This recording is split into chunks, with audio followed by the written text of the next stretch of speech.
वालेकुम and a very good morning and a warm welcome to जागो लाहौर। जनाब, एक हंसती मुस्कुराती और खूबसूरत सी सुबह के साथ मैं हूँ आपकी होस्ट मुनीबा आसिफ। मैं बिल्कुल ठीक ठाक हूँ और आप लोग भी ठीक ही होंगे, क्योंकि मुझे उम्मीद है और मेरी दुआ भी हमेशा आप लोगों के साथ ही होती है। और आप लोग भी जब भी दुआ के लिए हाथ उठाया करें, अल्लाह से दुआ किया करें, तो हमारे लिए भी दुआ किया करें, हमारी टीम के लिए, मेरे लिए भी, ताकि हमारा ये जो आसपास का साथ है ये इसी तरह आगे बढ़ता रहे। और वीकेंड पे तो हमने बड़े मज़े मज़े के टॉपिक्स आपके साथ शेयर किए थे और अच्छी अच्छी बातें भी उसके ऊपर की थी, ताकि आपके मूड को खुशगवार बनाया जा सके और आपका वीकेंड भी अच्छा गुजरे। तो आई एम वेरी होपफुल कि आप लोगों का जनाब वीकेंड बहुत अच्छा गुजरा होगा। होप आपने इंजॉय भी किया होगा वीकेंड पे। और लेकिन जनाब, हफ्ते का पहला दिन है, हफ्ते का आगाज हो चुका है, नई सुबह है, नए दिन है और नए अज़्म के साथ आपकी खिदमत में हम लोग हाजिर हैं। और आज भी हम लोगों ने जनाब इसी तरह जनाब दिन का आगाज करना है, नए नए टॉपिक्स पर आपके साथ बात करेंगे,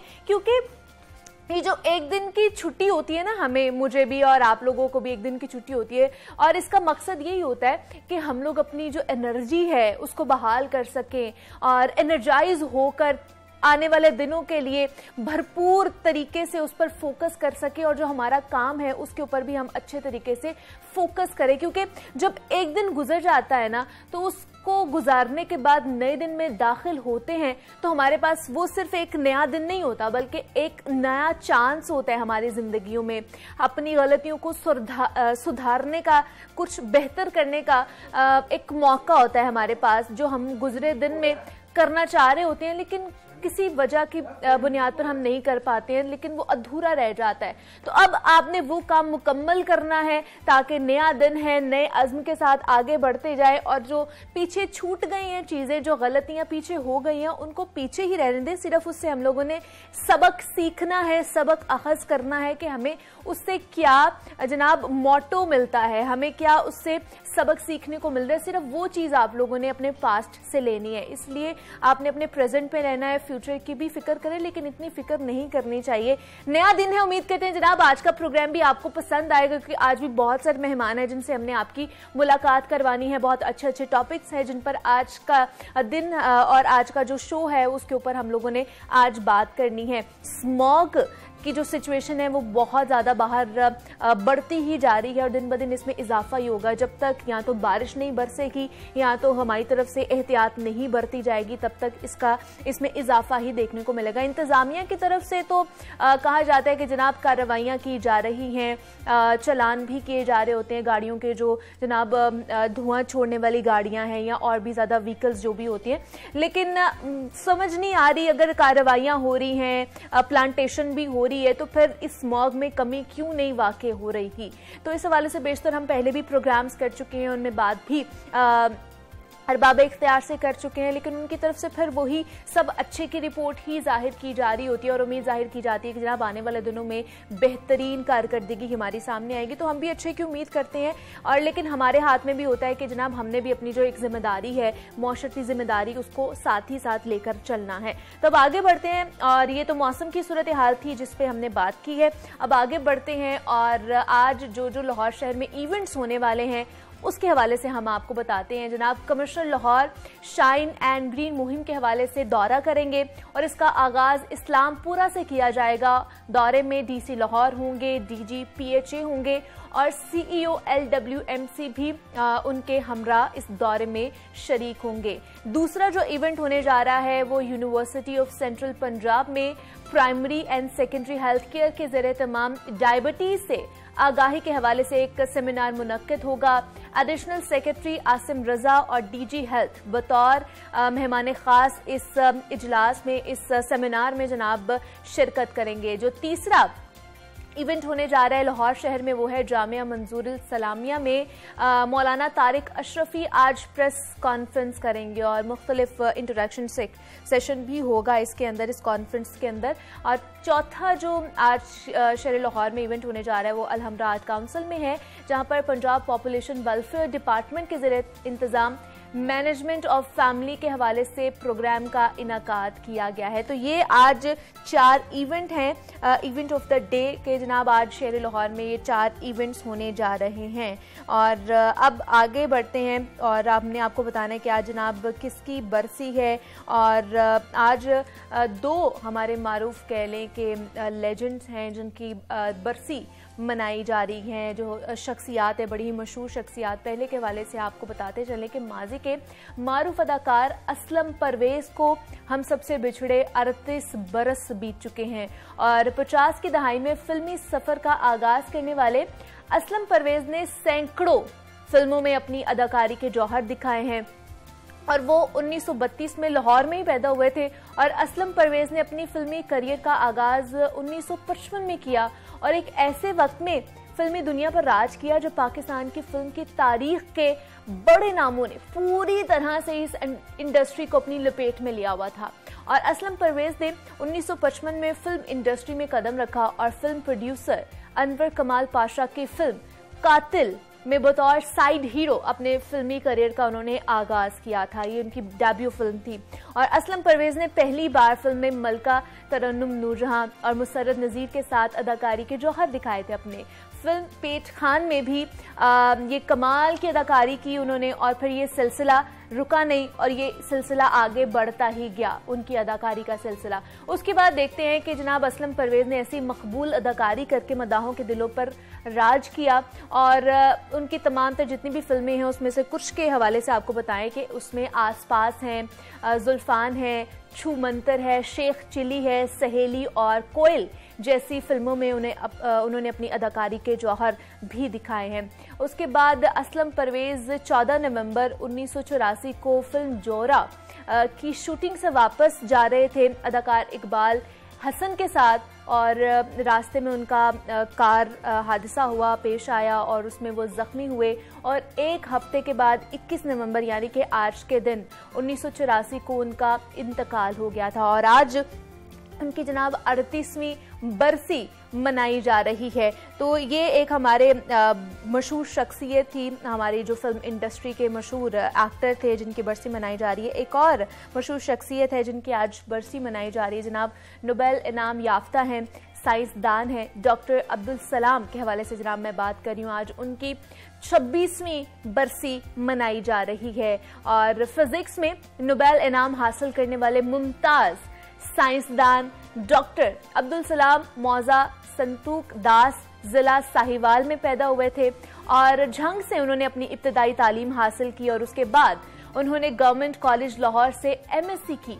और एमएससी में अव्वल आने पर उन्हें कैम्ब्रिज यूनिवर्सिटी ने आला तालीम हासिल करने के लिए स्कॉलरशिप दी और चुनाचा 1946 में वो कैम्ब्रिज चले गए थे जहां उन्होंने नजरी तबियात में पीएचडी कर रखी थी। और जनाब डॉक्टर साहब ने इटली के शहर ट्रेस्ट में इंटरनेशनल सेंटर बराए नजरी तबियात की बुनियाद भी डाली थी और वहाँ पे इन्होंने फर्स्ट जो सेंटर बनाया था। और 1979 में बताया जाता है कि उन्हें तबियात का नोबेल इनाम भी दिया गया था। और हुकूमत पाकिस्तान ने भी उन्हें सदारती तमगा बराए हुस्न कारकर्दगी से नवाजा, सितारे इम्तियाज से नवाजा और निशान हैदर के इजाज़ात भी अता किए गए हैं पाकिस्तानी हुकूमत की तरफ से। डॉक्टर अब्दुल सलाम ने अपने नज़रिए में पहली मर्तबा उस वक्त ये दावा किया था कि कायनात में पाई जाने वाली 2 यानी 4 जो बुनियादी कुव्वतें हैं उसमें से 2 यानी कि वीक फोर्स जिनको हम कमज़ोर न्यूक्लियाई ताकत कहते हैं और एक है इलेक्ट्रोमैग्नेटिज्म या जिसको बरकी मगनातीसी रफ्तार या फिर चीज़ कहा जाता है, उसको बुनियादी तौर पर एक ही कुव्वत की 2 शक्लें उन्होंने बताया था कि एक ही कुव्वत की 2 शक्लें हैं।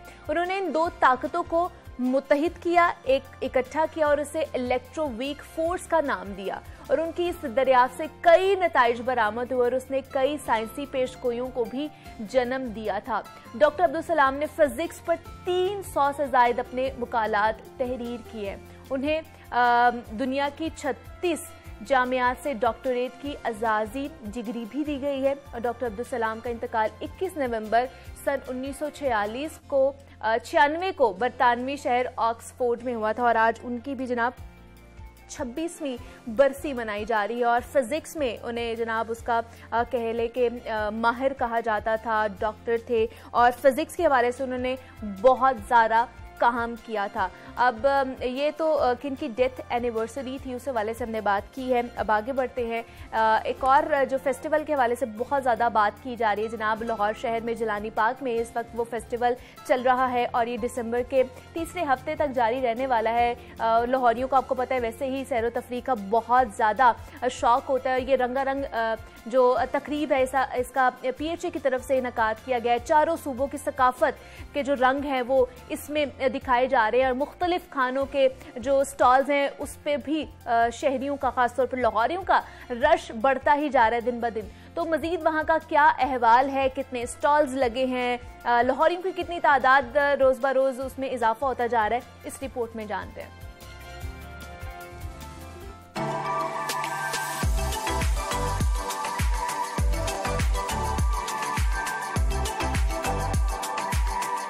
जिलानी पार्क मेले में रंगारंग तकरीबात जारी। खूबसूरत मलबूसात, हैंडीक्राफ्ट्स, जेवरात के स्टॉल्स पर शहरियों का रश। फूड स्टॉल से शहरी मनपसंद खाबे खाकर खूब लुत्फानंदोज होने लगे। शहरियों का कहना है कि ऐसे अवामी तफरीही फेस्टिवल का इनेकाद होता रहना चाहिए। जो समा है मतलब यहाँ लग ही नहीं रहा कि जैसे खिज़ा आई हुई है, मौसम चेंज है, लोग अपसेट हैं, डिप्रेस हैं, जैसे कि एक माहौल गर्मी से गुजर के फिर बीमारियों से गुजर के, तो बहुत अच्छा लग रहा है। बहुत अच्छा इंतज़ाम है यहाँ पे। हम लोग आए हैं, हमने इस इवेंट को बहुत एंजॉय किया और काफ़ी ट्रेडिशनल फूड भी हमने ट्राई किए हैं। कुछ हमने क्ले पॉट्स भी लिए हैं और भी कुछ शॉपिंग की है।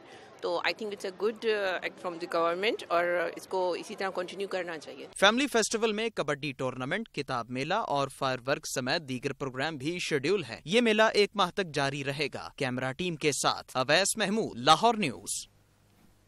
और जनाब ये दिन भर के इवेंट्स थे जिनके हवाले से हमने आपको बताया है। जो मेन टॉपिक्स हैं उस पर हम बात करेंगे, मेहमानों से आपकी मुलाकात भी कराएंगे, लेकिन यहाँ पे एक छोटी सी ब्रेक लूंगी। आपने कहने जाना, मिलते हैं इस ब्रेक के बाद।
वेलकम बैक टू जागो लाहौर जनाब। सेगमेंट है हमारा लाहौर की दुनिया, जिसमें हम लाहौर में और लाहौरियों के बासियों के हवाले से बात करते हैं। लाहौर से जुड़े मसाइल पर आज हम डिस्कस करेंगे। जहां लाहौर के बासियों को जीने और ज़िंदगी गुजारने में कई मुश्किलात का सामना है ना, वही मरने के बाद भी कई मसाइल का सामना करना पड़ता है हमें।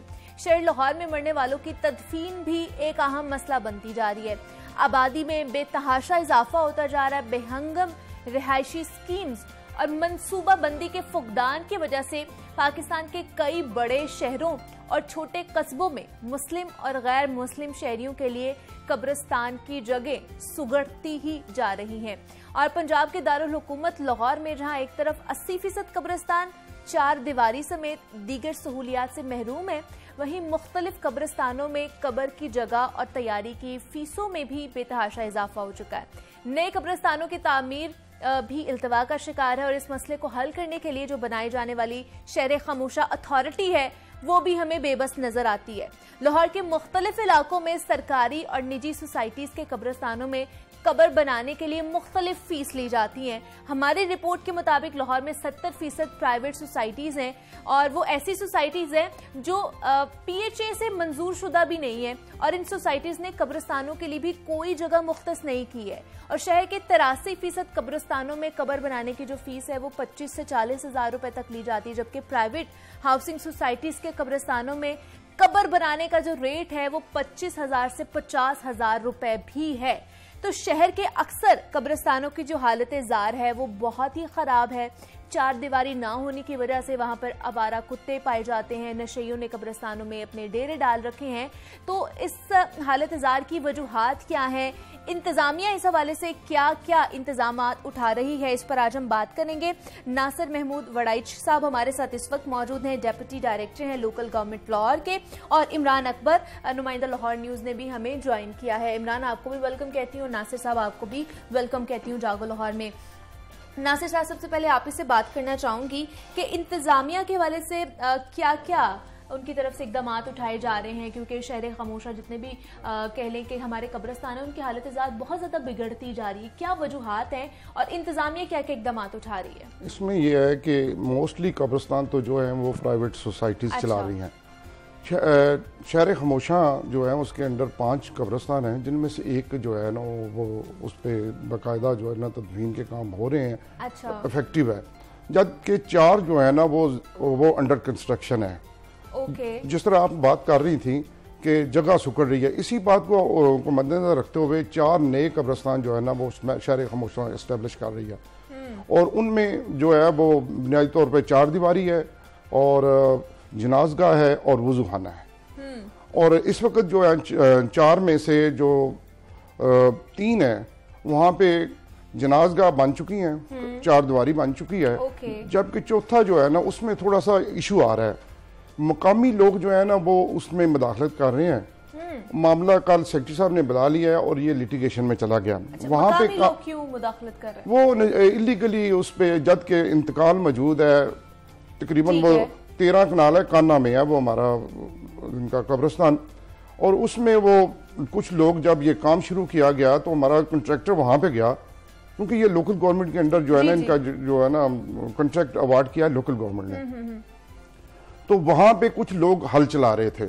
अच्छा। फिर उन ठेकेदार ने वहाँ पे मौके पे ही उस पे पुलिस को वहाँ पे कॉल किया 15 पे, और उसकी रिपोर्ट उसने बाज़ाब्ता तौर पे थाने में कर दी है, और कल इंशाल्लाह सेक्रेटरी साहब इसको खुद सुनेंगे और उसके बाद उसके ऊपर फैसला होगा। अभी मतलब जो 4 हैं वो अंडर कंस्ट्रक्शन है? 3 अंडर कंस्ट्रक्शन है, वो भी अंडर कंस्ट्रक्शन है, उसकी भी दीवार तकरीबन मुकम्मल हो गई। ठीक है, और एक ऑलरेडी जो है वो शहर खामोशा अथॉरिटी है उसके अंडर आ रहा है और जो फंक्शनल भी है जिसको कहा जा सकता है। अच्छा इमरान, आपकी तरफ आना चाहूंगी, आपकी बड़ी डिटेल रिपोर्ट है इसके ऊपर और हमने देखी भी है। कब्रिस्तानों की ज़रूरत कितनी है हमें इस शहर में, शहर लाहौर में, और अभी कितने मौजूद हैं? सोसाइटीज़ में भी अगर देखा जाए तो वो भी कितने मौजूद हैं, जो लोकल गवर्नमेंट के अंदर आते हैं वो भी कितने मौजूद हैं, और ज़रूरत कितनी है?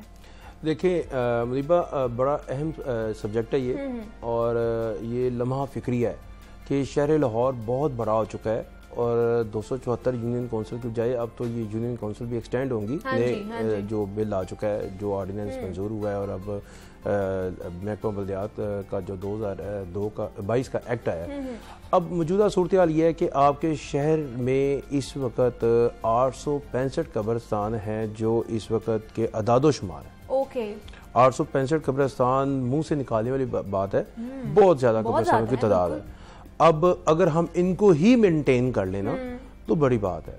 देखिए, अगर हम हमारा तो ईमान है कि हमने मरना है, और अगर वहाँ पर जगह ठीक ना हो, घर से जनाजा जब चलता है तो उनको पहले जाना पड़ता है मस्जिद या किसी सड़क पे, चलती फिरती सड़क पे जहाँ पे जनाजा पढ़ाया जाता है। यानी कि जनाज गाहें मौजूद नहीं है कब्रिस्तानों में ना, कि कहीं पे भी आपको जनाजा पढ़ाने की जगह लेनी पड़ती है पहले, उसके बाद फिर आप आगे कब्रिस्तान की तरफ जाते हैं। हालांकि देखा ये जाता है कि कब्रिस्तानों के अंदर जगह हो और लोगों को बताने में आसानी हो जाती है कि आप मौजूदा कब्रिस्तान में आए, वहाँ पे ही जनाजा मौजूद है, वहीं पे जनाजा होकर वहीं पे जो है वो तमाम तदफीन का अमल जो है वो किया जाएगा।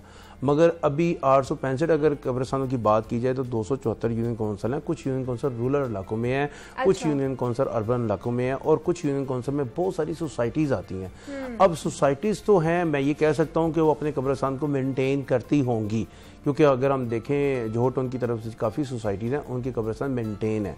मगर अगर हम रूरल इलाकों की तरफ चले जाते हैं, जिस तरह बंद रोड का है, रिंग रोड के इलाके हैं, इसी तरह ये जो लाहौर का सर्कल है जिसको रिंग कहा जाता है, इसके इर्द गिर्द के जो इलाके हैं वहाँ पे जो कब्रिस्तान है, वहाँ पे ऐसी कोई सहूलत मौजूद नहीं है, कोई भी सहूलत मौजूद नहीं है, बस चार दीवारी भी नज़र नहीं आती। वहाँ पे अगर रात को चले जाएँ तो वहाँ पे आपने अभी कुत्तों का जिक्र किया, वहाँ पे नशइयों के डेरे होते हैं, वहाँ पे लोग डर जाते हैं। अच्छा, असल मसला क्या है इस वक्त कि जो तदफीन का अमल है उसको भी मुश्किलात का सामना लोगों को करना पड़ता है।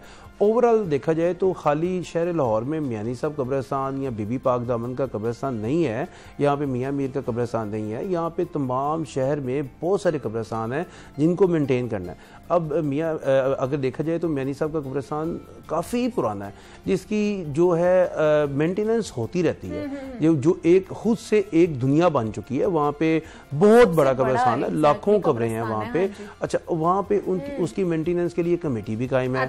अब एक कमेटी कायम है, उस कमेटी ने उसका फैसला करना है, तो बाकी लाहौर के 865 कब्रिस्तानों के लिए कहाँ पर जाएंगे लोग। अब देखे ना, वो एक कब्रिस्तान है जिसके लिए हर किसी की कोशिश होती है कि हमें मियानी साहब में ही जगह मिल जाए, और क्योंकि ये एक सरकारी है, यहाँ पे मेंटेनेंस होती रहती है, यहाँ पे हाथे भी बने हुए हैं, चार दीवारियां भी हुई हैं, मगर यहाँ पर जो लोगों का एक सूरत हाल है वो ज़ेन बन जाता है। नासिर साहब से पूछ लेते हैं, जो 865 बाकी जो इन्होंने निशानदेही की है इमरान साहब ने, कि उनकी फिर कौन कंस्ट्रक्शन करेगा, उनकी मेंटेनेंस फिर किसके अंडर आती है? सिर्फ एक ही की मेंटेनेंस की जाए और बाकियों को अगर नजरअंदाज किया जाए तो ये भी ठीक नहीं है नासिर साहब।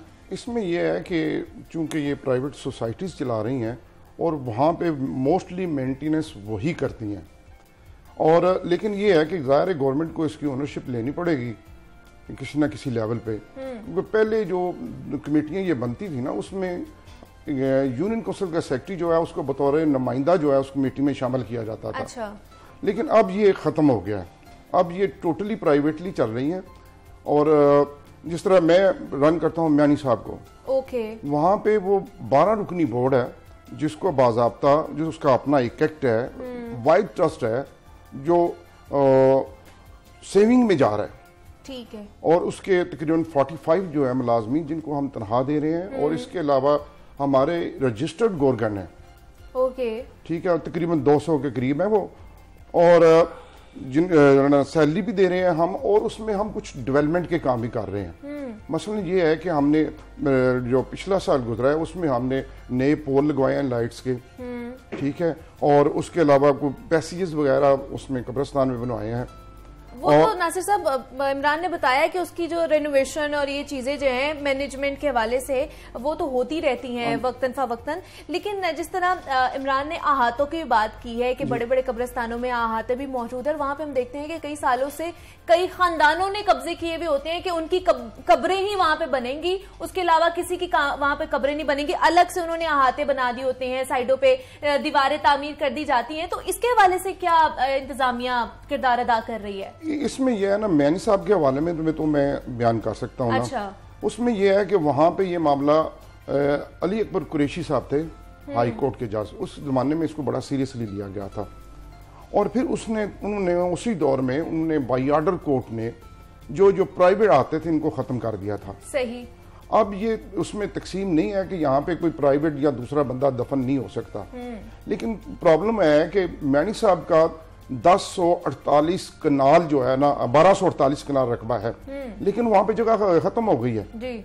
जब तक उसको एक्सटेंड ना किया गया तो मेरे ख्याल में आइंदा 4 से 6 माह या 1 साल और बाद जो है ना मैनी साहब में तो बिल्कुल केमिस्ट्री खत्म हो जाएगी।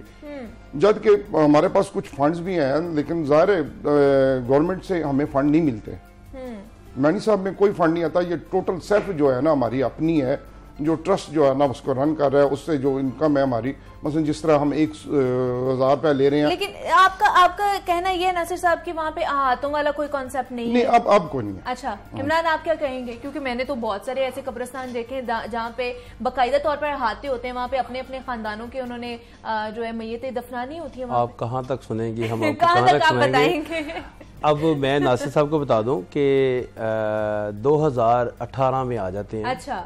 जस्टिस अली अकबर कुरैशी जो हैं वो अब रिटायर्ड हो चुके हैं, वो तो चले गए। और लाहौर न्यूज़ ने यह मामला उठाया जिस पर जो है कोर्ट में रिट लगी और वहां से जो है वो ऑर्डर हुए। सही। अब कैप्टन रिटायर्ड अनवारुल हक डीसी लाहौर और उनसे पहले डीसी लाहौर सुमैर अहमद सैयद थे। सही। हमने इन दोनों डिप्टी कमिश्नर के साथ जो है मियानी साहब कब्रिस्तान के साथ साथ मियां मीर कब्रिस्तान, बीबी पाक दामन कब्रिस्तान से अहाते खत्म कराए, अमीर गरीब की जो तकसीम थी उसको खत्म कराया, यानी डिस्क्रिमिनेशन जो है वो खत्म कराई। अब वहाँ पे हमने अपने हाथों से दीवारें वहाँ पे थोड़े चढ़े, हालांकि कब्रिस्तान की बेहरमती भी होती है, कब्रें होती हैं बड़े तरीके से वहाँ पे, चूंकि कोर्ट का हुक्म था जी जी। 4 दीवारी, इतनी 4 दीवारियाँ तो हुई। 2018 की बात कर रहा हूँ, रमजानुल मुबारक था, पूरा महीना मैं मियानी साहब कब्रिस्तान में रहा, सुबह दोपहर शाम, और तमाम फोर्सेस हमारे साथ थी और कम अज़ कम हम 100 से 150 बंदों के साथ वहाँ पे लीड करते थे और तमाम चैनल्स वहाँ पे आते थे। अच्छा। क्योंकि वो मामला ही बहुत बड़ा हो चुका हुआ था, अहाते बनाए गए थे, जाली कब्रें बनाई गई थी जिनको हमने ख़त्म करवाया वहाँ पे। वहाँ पे अभी भी जो मियानी साहब कब्रिस्तान के सुपरिटेंडेंट हैं, जो वहाँ पे चीफ जो इनके वार्डन हैं बशीर साहब, वो हमारे साथ मौजूद थे। अगर वो अभी प्रोग्राम भी सुन रहे होंगे तो उनको सब कुछ याद आ जाएगा। और मैं याद दहानी इसलिए करा रहा हूँ कि हमारा रोजे में हम होते थे, ये नहीं कि हम कोई, मगर ये सिर्फ और सिर्फ इसलिए कह रहे थे कि लाहौर न्यूज़ ने वो आवाज़ उठाई और उस आवाज़ को हमने पूरा किया। अब हम जब दोबारा देखते हैं, जब हम मियानी साहब में जाते हैं तो कुछ जगहों पे जो है दीवारें 1-1, 2-2 ईंटों के साथ दोबारा खड़ी होनी शुरू हो गई हैं। अच्छा। वजह क्या है कि यहाँ पे फेलियर आ जाता है, कौन मिला हुआ है कौन नहीं मिला हुआ इससे हमें कोई सरोकार नहीं है, मगर फिर वक्त आएगा, फिर लोग जो हैं अदालत का रुख करेंगे, फिर इंतजामिया हरकत में आएगी। अभी मौजूदा सूरत हाल ये है कि जैसा कि यहाँ पे डिप्टी डायरेक्टर लोकल गवर्नमेंट बैठे हुए हैं, इनके पास पूरा मियानी साहब कब्रिस्तान है और मियानी साहब कब्रिस्तान जो है लाहौर का सबसे बड़ा कब्रिस्तान है, सबसे तारीखी कब्रिस्तान है, यानी कि सदियों पुराना कब्रिस्तान है। और यहाँ पर मैं आपको पहले बता दूँ, इसको चुना इसलिए गया था, इसकी पूरी तारीख है कि यहाँ पर जो है दफन किया जाएगा। और ये जो सड़कें निकली है ना मजांग से चबुर्जी जो जाती है, ये भी बाद में निकली हैं, ये भी इसी का हिस्सा है। यहाँ पे बड़े बड़े नामवर लोग मौजूद हैं, यहाँ पे उनकी कब्रें मौजूद हैं। हाँ। और यहाँ पे अहाते बने हुए हैं और एक अहाता नहीं है, 200 अगर गोरकन है तो एक एक गोरकन को पता है कि जगह कहाँ कहाँ पे। मैं आपको पहले बता रहा हूँ, हमने लाहौर न्यूज़ ने मियानी साहब कब्रिस्तान में 350 से 400 कनाल जगह जो है वो खाली करवाई थी, क्योंकि लोगों ने वहां पे कब्जे किए हुए थे। अंदर बहुत बड़ी दुनिया है, ये ऐसे लगता है सड़क से कब्रें भी उधर पहले बना सड़क से गुजरते हुए ऐसे लगता है कि कुछ भी नहीं है, मगर अंदर बहुत जगह है। इतनी जगह है कि अगर मैं आपको बताऊं ना कि हम पूरा महीना लगे रहे थे, तकरीबन ये मामला चला था 3-4 महीने, सुबह दोपहर शाम ऑपरेशन होता था और वहां से लोगों को निकाला जाता था, काबजीन से कब्जे छुड़ाए जाते थे और इतने टेलीफोन आते थे उसके बाद कि मैं आपको बता नहीं सकता। और जो 4 दीवारी के अहाते किए गए थे वो बड़े खूबसूरत टाइलों के साथ किए हुए थे, अंदर बड़े अच्छे खूबसूरत फर्श बनाए हुए थे जो कि हमने ख़त्म करवाए, वहाँ से उखाड़ फेंके और वहाँ पर रोज़ हथौड़े बजते थे। मगर फिर वही कहूँगा, लम्हा फिक्रिया ये है कि मियानी साहब कब्रिस्तान की चलें कमेटी कमेटी है जिसके पास फंड मौजूद नहीं है, ट्रस्ट चला रहा है, इसको पैसे भी मिल रहे हैं। 865 कब्रिस्तानों की तरफ मैं जब जाऊंगा, एक मॉडल कब्रिस्तान बन गया है जिसको लेकर चल रहे हैं, लेकिन इस तरह के बाकी भी तो हमें फिर बनाने चाहिए, उनको भी काम करना चाहिए। इसको कहीं से कोई ग्रांट नहीं मिल रही, वही हम कह रहे हैं कि सेल्फ फाइनेंस है। हाँ जी। इसमें यह है कि मैं एक बात अगर आपकी तवज्जो से करना चाहूंगा कि अभी रिसेंटली हमने जो है ना एक बड़ी अच्छी कैंपेन की है कि तकरीबन मेरे ख्याल में 50,000 से लेकर 1 लाख के करीब तो कम से कम दरख्त होंगे। हाँ। और हम सब की ट्रिमिंग कर रहे हैं। जो दरख्त जो है ना वो कब्रों के ऊपर गिरे हुए थे या वो बिल्कुल उनको टच कर रहे थे, वो सारे हमने उनकी शाखें जो तने जो है ना, क्योंकि कमिश्नर साहब भी आए थे और डी साहब भी आए थे, उनके विजन के मुताबिक हम ये जो तकरीबन पिछले 1 माह से मुसलसल जो है ना 10 जो है ना डंपर डेली के वो उनकी टानियाँ उठा के बाहर रख रहे हैं और उसमें जो है दातागंज बख्श जोन वाले और जो है ना समनाबाद जोन वाले वो उठा के लेके जा रहे हैं। हम सारा दिन को काम करते हैं, वो रात को उठा के ले जाते हैं। तो ये मैं इसमें मैं अपने अमले को भी जो मेरा स्टाफ जो काम कर रहा है दिन रात उसको भी अप्रिशिएट करूँगा।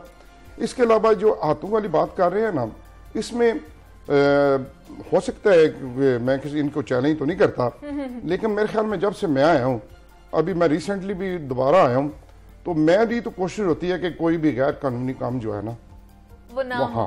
और देखिए वराई साहब, किसी की भी कोशिश नहीं होती कि वो गैर कानूनी काम करवाए, क्योंकि हाथ से लिखा हुआ बंदा खुद फंस जाता है। ये मैं नहीं आपको कह रहा कि आप कसूरवार हैं, मैं ये कह रहा हूं कि मुनीबा ये बहुत बड़ा मसला है। देखें लोकल गवर्नमेंट अगर इलेक्शन नहीं होते तो ज्यादा तबाही होगी। देखें मोहल्लावार जो मोहल्ला कमेटियां उनको कंसीडर कौन करता है? Local government. सरकारी पावर कौन देती है? Local government. फंड कौन देता है? Local government. आपके कब्रिस्तानों में रात के टाइम स्ट्रीट लाइट्स नहीं, लोग मोबाइल की टॉर्चें लेकर इस्तेमाल करते हैं। अब देखें जनाजा जा रहा है, आगे मोबाइल की टॉर्च लग रही है, तो कितनी यहाँ पे अब ये एक लम्हा फिक्रिया नहीं है। अब देखें अगर आपके कब्रिस्तानों में स्ट्रीट लाइट्स नहीं है, सफाई का निज़ाम नहीं है, गेटेड कब्रिस्तान नहीं है, वहाँ पे आपके वजू खाने नहीं बने हुए, वहाँ पे आपकी जनाजगा नहीं बनी हुई, वहाँ पे किसी मौलवी का बंदोबस्त नहीं है। मोहल्ला कमेटियाँ तो होती हैं तब जब लोकल गवर्नमेंट्स के इलेक्शन, बल्दियाती इलेक्शन हो जाते हैं। अपने तौर पे सरकार क्या करती है? यूनियन काउंसिल के सेक्रेटरीज का काम ये नहीं है सिर्फ एक मौत हुई है तो उसका आप सर्टिफिकेट दर्ज करके भेज दें। उनका काम है बाकायदा, यूनियन काउंसिल के सेक्रेटरीज की जो पावर होती है उनका काम है कि आप बार बार लिख कर भेजें कि मेरी यूनियन काउंसिल में के मामले में मैं ऐड करूंगा अच्छा कि यूनियन काउंसिल को जो ग्रांट दी जाती है वो दी जाती है 1.5 लाख माहाना। ठीक। उसमें जो हमारे पास एडजस्टेड स्टाफ है इसका MCL का, उसमें नायब कासदान भी हैं और सेक्रेटरीज भी हैं, उनकी सैलरी भी होती है। उसी 1.5 लाख में से हमने देना होता है, यूटिलिटी बिल्स भी देने होते हैं। इसके बावजूद हम अब ये जो मसलन डेंगू चल रहा है, इसमें हम कब्रिस्तानों की सफाई करवा रहे हैं, अपने वसाइल की कमी के बावजूद कर रहे हैं, डेली बेसिस पे हो रहे हैं। और स्पेशली जो जहाँ कहीं से कंप्लेंट आती है वो बाकायदा एक सिस्टम है, वो उसके जरिए हमारे पास आती है, हम उसको रेक्टिफाई कराते हैं। तो एक्चुअली जो है यूनियन काउंसिल में जो प्रॉब्लम है वो है फंड्स की। सही। और पिछले 4 माह से हमें फंड्स भी नहीं मिले। वो काउंट्स का इश्यूज है, फाइनेंस डिपार्टमेंट ने तो रिलीज कर दिए हुए हैं, तो कोशिश कर रहा हूँ कि मैं एट द अर्लीस्ट मिल जाए। और तन्हाइम का भी मसला बना हुआ है ना पूरे सेक्टरीज का। दूसरा नासिर साहब, जैसे मैं रेट की बात कर रही थी कि हर जगह अपने अपने रेट हैं, कहीं पे 10 से 40 हज़ार भी कब्र का रेट लिया जाता है, फीस ली जाती है। अच्छा, हाउसिंग सोसाइटीज चले जाएं तो वहां से 25 से 50 हज़ार तक भी रेट चला गया है। तो ये रेट कौन मुतय्यन करता है? हाउसिंग सोसाइटीज के रेट क्या वो ही मुतय्यन करते हैं? जो कमेटी या सोसाइटी उसको रन करती है, हाँ जी, वो अपने सर्कमस्टांसेस के लिहाज से वो अपने रेट फिक्स करते हैं। हाँ जी। और जो कोई मैकेनिज्म गवर्नमेंट लेवल पे कोई सच कोई मैकेनिज्म नहीं है। देखिए इतना बड़ा इशू है तो मैं ये कहूँगा कि नासिर साहब की कोई ऐसा नहीं है कि ये सुबह ही कानून में जाएं और पास करवा लें। ये इतना बड़ा इशू है जिसके ऊपर बड़ों को सर जोड़कर बैठना पड़ेगा और वहाँ पर बैठ के ये तयन करना पड़ेगा कि यार ये कोई इतनी रॉकेट साइंस नहीं है, इसको तो हम पकड़ सकते हैं। जुरिस्डिक्शन भी मौजूद है, कब्रिस्तान की जगह भी मौजूद है, वहाँ पे मोहल्ला कमेटियाँ भी बनी होंगी, जो गैर फाल हैं उनको फाल भी किया जा सकता है, उनके लिए फंड्स भी मुख्तस हो सकते हैं। क्यों नहीं बैठते? असल मसला ये है कि शहर लाहौर ये कोई शेखुपुरा की तहसील नहीं है, ये कोई हम कसूर में नहीं बैठे हुए, ये शहर लाहौर में बैठे हुए हैं। यहाँ पे हर बंदा जो है वो दूसरे बंदे के साथ देखिए मैं आपको पहले बता रहा हूँ, लोगों के लिए इतना बड़ा लाहौर होगा, हमारे लिए अब लाहौर बड़ा नहीं है, इसलिए कि हम जब बाहर निकलते हैं हमें पता होता है कि कहाँ पर कौन सा मसला चल रहा है और वो उसके साथ फौरी तौर पर राब्ता भी हो जाता है। इसी तरह जो हमारे अफसरान है इनके भी राब्ते होते हैं, इनको भी सारा कुछ पता होता है, लेकिन पता नहीं तरजीहात में क्यों नहीं आ रही है तमाम तर चीजें जिनको हम हाईलाइट करते हैं। और रोजाना की बुनियाद पर शहर लाहौर में जो जो चीजें हो रही होती है, जो मसाइल हैं उन पर बात करते हैं। आज भी हमने बात की है जनाब शहर लाहौर में कब्रिस्तानों का फुकदान है। नासिर महमूद वड़ाइच साहब हमारे साथ मौजूद थे, डिप्टी डायरेक्टर हैं लोकल गवर्नमेंट लाहौर के। नासिर साहब बहुत शुक्रिया आपके वक्त का कि आपने अपना मौक़िफ़ हमारे साथ शेयर किया। इमरान अकबर नुमाइंदा लाहौर न्यूज़ ने भी हमें ज्वाइन किया था। इमरान आपका भी बेहद शुक्रिया। और जनाब यहाँ पे एक छोटी सी ब्रेक लूंगी, आपने कहने जाना, मिलते हैं इस ब्रेक।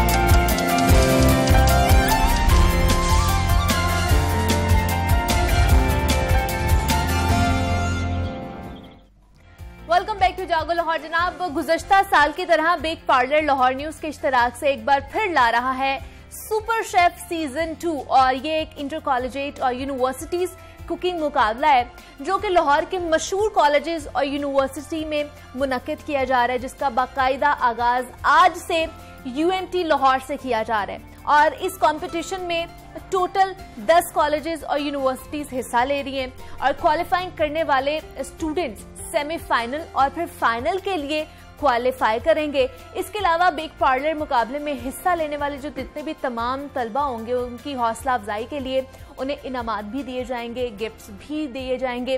और मुकाबले के दौरान तलबा के दरमियान क्विज मुकाबला खेला जाएगा, सिंगिंग कॉम्पिटिशन होगा और मुनफरिद नौयत के मुकाबले भी करवाए जाएंगे।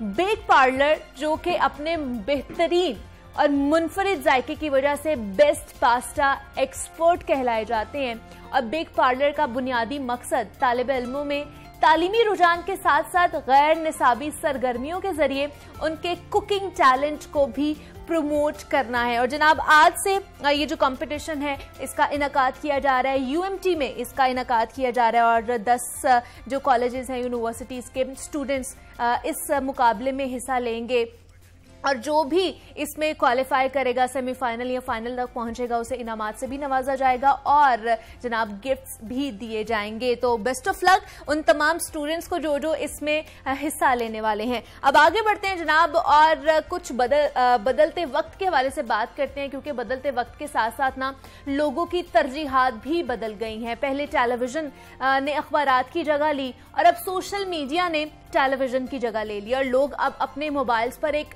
क्लिक में जो चाहे जहां मर्जी देख सकते हैं और सर्च कर सकते हैं। उन्हें वक्त की कोई कैद नहीं होती है कि फ्ला प्रोग्राम जो है इस वक्त लगता है तो फौरन से जाके वो देख लेते हैं। लेकिन सोशल मीडिया के बावजूद भी ना लोग आज भी टीवी चैनल्स पर ज्यादा एतमाद करते हैं। अक्सर सुनने में आता है कि ये तो सोशल मीडिया की खबर है, किसी न्यूज चैनल पर चली है या नहीं चली है, और अगर जवाब नहीं में मिलता है ना तो उस खबर पर कम ही यकीन किया जाता है और उसको एक फेक न्यूज के तौर पर लिया जाता है।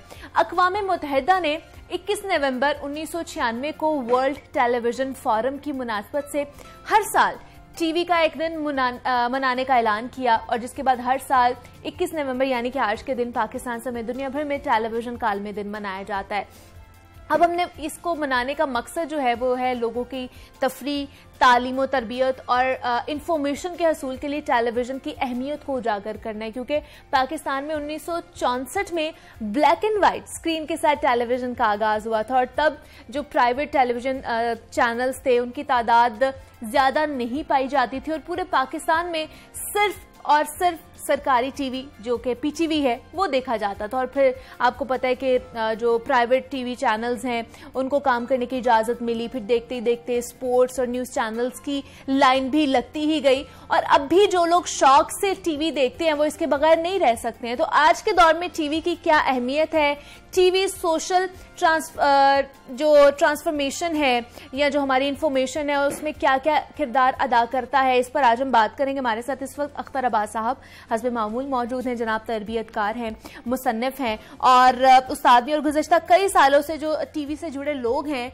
उनकी तरबियत भी कर रहे हैं, उन्हें पढ़ा भी रहे हैं, तो उनसे उनके एक्सपीरियंस के बारे में भी जानेंगे और टेलीविजन की अहमियत के बारे में भी जानेंगे। अख्तर साहब, आपको वेलकम कहती जागो लाहौर में, कैसे हैं आप? अल्हम्दुलिल्लाह, शुक्रिया। अख्तर साहब, टेलीविजन के हवाले से आज हम बात करेंगे। वर्ल्ड टेलीविजन डे मनाया जा रहा है, तो आपसे बेहतरीन मेरे ख्याल से कोई भी नहीं हो सकता था जो इस पे बात करे। तो टेलीविजन की जो अहमियत है, इम्पोर्टेंस है, वो क्या है और क्या हम वो अहमियत और इम्पोर्टेंस उसको दे पा रहे? अच्छा, मजे की बात ये है कि हमारी यादों में स्कॉटलैंड जो है, हाँ जी, वो कंजूस लोगों के हवाले से उनकी लतीफ़े हैं ज़्यादा। हाँ हाँ। लेकिन टेलीविज़न का अजीब सा ताल्लुक है कि आज से ठीक 100 साल पहले, यानी आज से 26 तारीख को एक साहब थे, जॉन लॉगी। अच्छा। And he was the man जिसने सबसे पहले टीवी को क्रिएट किया। ओके, इजाद किया, टीवी इजाद किया। 100 साल तकरीबन होने वाले हैं और उसी के दिन से आसपास इस याद को, इनफैक्ट तब भी उससे पहले रेडियो आ गया हुआ था। हाँ हाँ। टीवी ने एक इनकलाब लेके आया था कि जो पहले आवाज आती थी, फिर आपकी तस्वीर भी आने लग गई, और ये इतनी बड़ी चेंज थी। हमारे यहाँ ये 38 साल के बाद पहुंची। हाँ जी, और वो भी ब्लैक एंड व्हाइट में। पर अभी वक्त इतना तेज हो गया है कि टेक्नोलॉजी आए दिन नई से नई आती जा रही है, और इतनी तेजी से आती है। टेक्नोलॉजी है क्या? हमें खुशी देती है, हमें सहूलत देती है। यानी अभी जो मोबाइल है, हम इसमें टीवी देख लेते हैं। हाँ, बिल्कुल। इस मोबाइल ने सिनेमा खत्म कर दिया। एग्जैक्टली। इस मोबाइल ने लाइब्रेरीज खत्म कर दी।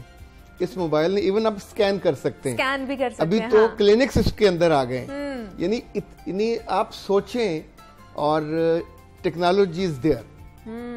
टीवी, अभी आप बात कर रहे थे कि उसकी क्रेडिबिलिटी और वो जो नशा है, वो अब सिर्फ ड्रामों में, न्यूज में और स्पोर्ट्स में, 3 चीजों में बाकी बचा है। अच्छा।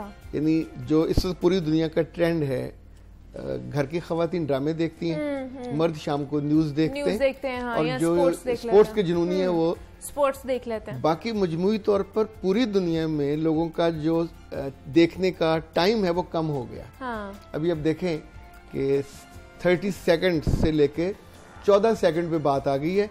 हमारा अटेंटिव होने का जो टाइम है वही कम हो गया।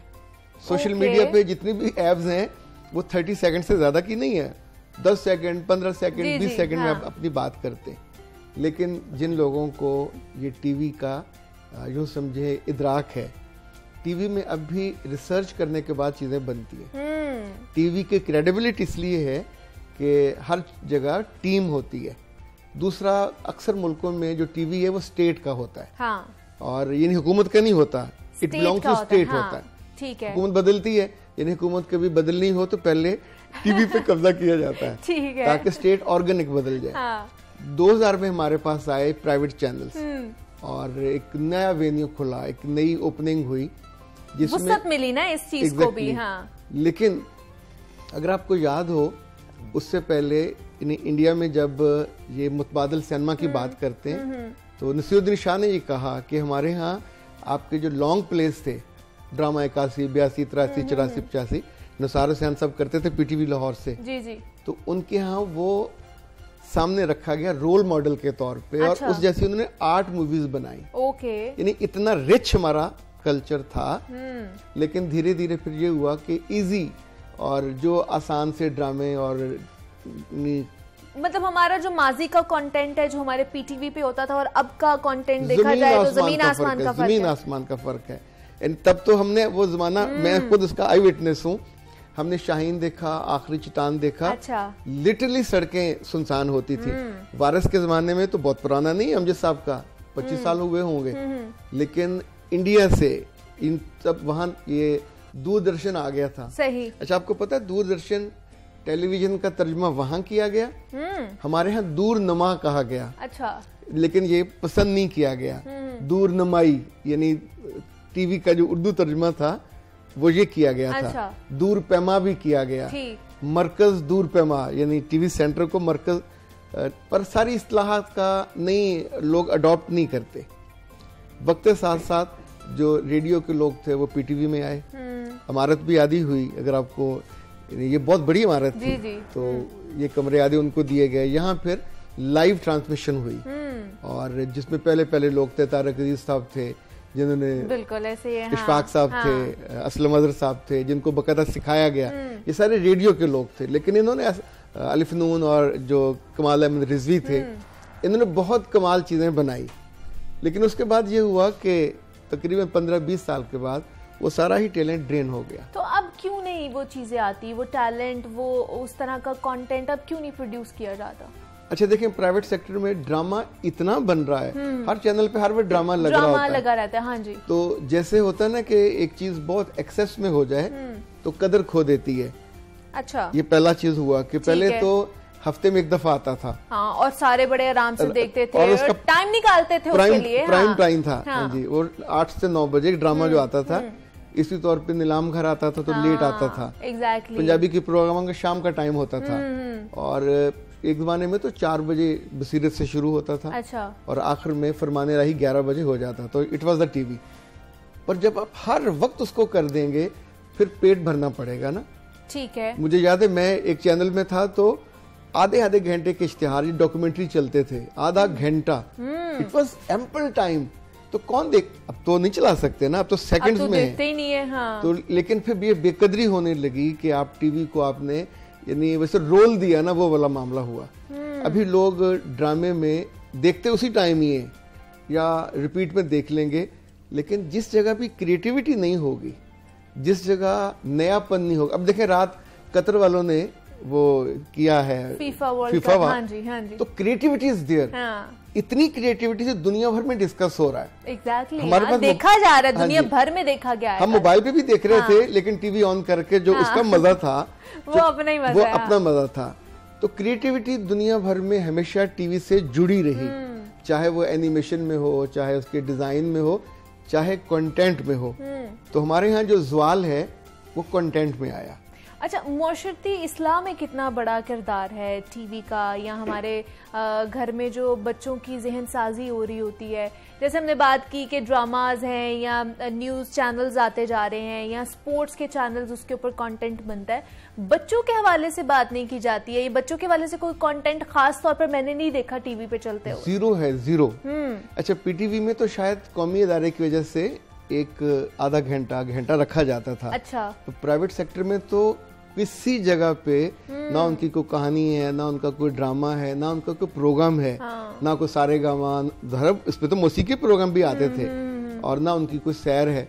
नतीजतन जो बच्चा है ये पूरा आइसोलेट हो गया इन प्राइवेट चैनल की वजह से। ओके। मुझे याद है पाकिस्तान में मुस्तनसर तारड़ साहब पहले चाचा जी थे। हाँ जी। और उस लम्हे बच्चे कार्टून इतना सा आता था तो उनको देखे बिना वैन में नहीं बैठते थे। हाँ। और तारड़ साहब हालांकि मेल थे और उस तौर पे हीरो नहीं थे, ज़ाहिर उस वक्त उनकी एज चाचा जी वाली थी, लेकिन बच्चों की वजह से he became a hero. Exactly. और हर घर में वो चाचा जी और उनकी बातें, छोटे छोटे वो चुटकुले आते थे और वो एक तरबियत भी करते थे, कार्टून भी दिखाते थे, साथ बातें करते थे। अभी तो देखें, बच्चों से बात करने के लिए या यूथ से बात करने के लिए आपको हमेशा सोचना पड़ता है। यू नीड टू कि मैं क्या बात करने लगा हूँ, वो किस तौर पे उसको आमादा होंगे और सुनेंगे। अक्सर साहब, हम अपना कंटेंट प्रोड्यूस नहीं करते हैं। अब मुझे याद आ गया कि हमारे टीवी चैनल्स पे इंडियन कंटेंट को डबिंग करके वो चलाया जा रहा होता है, बच्चों के लिए कंटेंट प्रोड्यूस। बाकी और भी ममालिक के लेकर कंटेंट, कार्टून्स लेके उनके पीछे डबिंग की जाती है, उर्दू डबिंग की जाती है। तो आप डबिंग में जो इतना पैसा और टाइम वेस्ट करें, इतना, इससे अच्छा नहीं आप अपने लिए खुद अपना कंटेंट प्रोड्यूस करें? अच्छा, मुझे इसमें थोड़ी और चीज़ लगती है कि आप अपने सोसाइटी से, अपने मुल्क से और अपनी नस्ल से वफादार कितने। अभी देखिए, भीम उनका करैक्टर है, इतना सा है। हाँ। भीम उनका हिस्टोरिक करैक्टर है। उसको वो चीन ले गए, जाके भीम ने चीनियों को मारा। उसको वो ले गए अरब में, जाके उन्होंने वो अरबों को मारा। यानी जहां जहां लेके जाते हैं तो भीम को उन्होंने इतना बड़ा बना दिया, तो साथ अपना कल्चर दिया। एग्जैक्टली। साथ अपनी ट्रेडिशन दी। अच्छा, अभी उसके भीम के बाद अगले वो कैरेक्टर पे चले गए और वो उनका है, उनकी जो मिथ है, माइथोलॉजी, उनमें से उन्होंने लिया है। सही। नीली आंखों वाला सुपरलेटिव पे चले गए। हमारे यहाँ कोई कैरेक्टर कुछ भी अच्छा ऐसा अभी नहीं हम है। क्या कर रहे हैं, पहले हमने तुर्की का चोरी करना शुरू किया, गंदे मंदे हर किस्म के ड्रामे। जब फेड अप हुए तो वो अलतगरल आया या उस्मान कुर्लुस आया, और अभी इस वक्त सबकी दौड़ कोरिया की लगी हुई है। यानी everybody is band the Korea. हद ये है कि कोरिया के एक ड्रामा आता था, उनका डॉक्टरों पे बहुत ड्रामे। अच्छा। तो पहले चोरी किया तुर्की ने। अच्छा। तो तुर्की से चोरी करके अब हमारे टीवी पे दिखाया जा रहा है। अच्छा। उसका नाम भी रखा मोजदा डॉक्टर। अच्छा। यानी वो ठीक से उसको ट्रांसलेट भी नहीं कर पाए। किया। हाँ। लेकिन क्रिएटिविटी जहां होगी, वो नेटफ्लिक्स पे हो, वो टीवी पे हो, वो हम बच्चों को बिल्कुल इग्नोर किए हुए। इसका नुकसान अगले 5-10 साल में आपको बहुत होगा। देखिए, एक तो बच्चा सोचने वाला नहीं बनेगा। अच्छा। एब्जॉर्बिंग नहीं होगा, सुनेगा नहीं। दूसरा, जब हम सुनते नहीं हैं, देखते नहीं हैं, तो हम क्रिएट भी नहीं कर सकते। तो अगली नस्ल आपकी क्रिएटिविटी में बहुत नीचे चली जाएगी। लोगों के साथ बैठ के, खेल के, किताबों से दूर, टीवी से दूर। तो आप सोचिए, जो आपका हम विजुलाइज कैसे करते हैं चीजों को, जब देखते हैं तो एक और डिग्री आगे जाते हैं। हाँ। मुझे याद है लाहौर में होता था अवामी मेला। अच्छा। टीवी पे आता होता था। उसमें ये जो नईम साहब है, नईम ताहिर, फर्स्ट टाइम इन्होंने बड़ी बड़ी बुक्स बच्चों से और बड़ों से बनवाते थे। यानी वो तस्वराती चीजें थी, पर हजारों उसमें इन्वॉल्व होते थे। पूरा स्टेडियम, जैसे कल आपने फीफा में देखा। जी। पाकिस्तान में हम ये देख चुके हैं, पर फीफा वाला उससे 100 दर्जे आगे की चीज है क्रिएटिविटी में। और टीवी उसको दुनिया भर में पहुंचाते, सिर्फ पहुंचाता नहीं है, लोगों को कायल करता है कि थिंक अबाउट दैट, इसको इससे बेहतर करें। यानी जब भी हम कोई ड्रामा दिखाते हैं या कोई चीज भी जो क्रिएटिव होती है, तो देखने वाले के हम ब्रेन पे, हमारे ड्रामास में वही अख्तर साहब, वही सास बहू की लड़ाई। हाँ, और ये घर में फसाद, तो और ये सारा वो भी है कि थप्पड़ मारो, उसको अब्यूज करो। हाँ, एग्जैक्टली, ये भी सारा कुछ थोड़ी आपकी हमदर्दी हो जाए, तो उसमें वैल्यूज खत्म हो गई। और वही सारे ड्रामास हमारे बच्चे भी हमारे साथ बैठ के देख रहे होते हैं। एग्जैक्टली। हमें अगर कहा जाता था कि इंडिया के जो 100 किस्तों वाले ड्रामे थे, उन्होंने मारा, लेकिन मार खा के मान लेना कोई जिंदगी नहीं है। मार खा के आपको खड़े होना चाहिए। Exactly. अभी भी टीवी चैनलों को अगर ये बात समझ ना आई, इन्हें बच्चों को भी करना चाहिए, यूथ को भी कैटर करना चाहिए, और खवातीन को उस टिपिकल से निकालना चाहिए। निकाल लें। Exactly, दुनिया में अभी देखिए, इतने बड़े बड़े शोज होते हैं, अपने अपने मुल्कों को बेहतरीन टैलेंटेड बच्चों को लेके आते हैं। हम नहीं करते। वो स्पोर्ट्स के लोगों को, हम सिर्फ स्पोर्ट्स की चीजें दिखाते हैं। हमारी अपनी क्रिएशन तो कुछ भी नहीं है कि जिसको हम खुद कर रहे हों। अदरवाइज ये होगा कि आने वाले सालों में ये जो सोशल मीडिया और जो है आपका मोबाइल, ये टीवी की जिंदगी को खा जाएगा।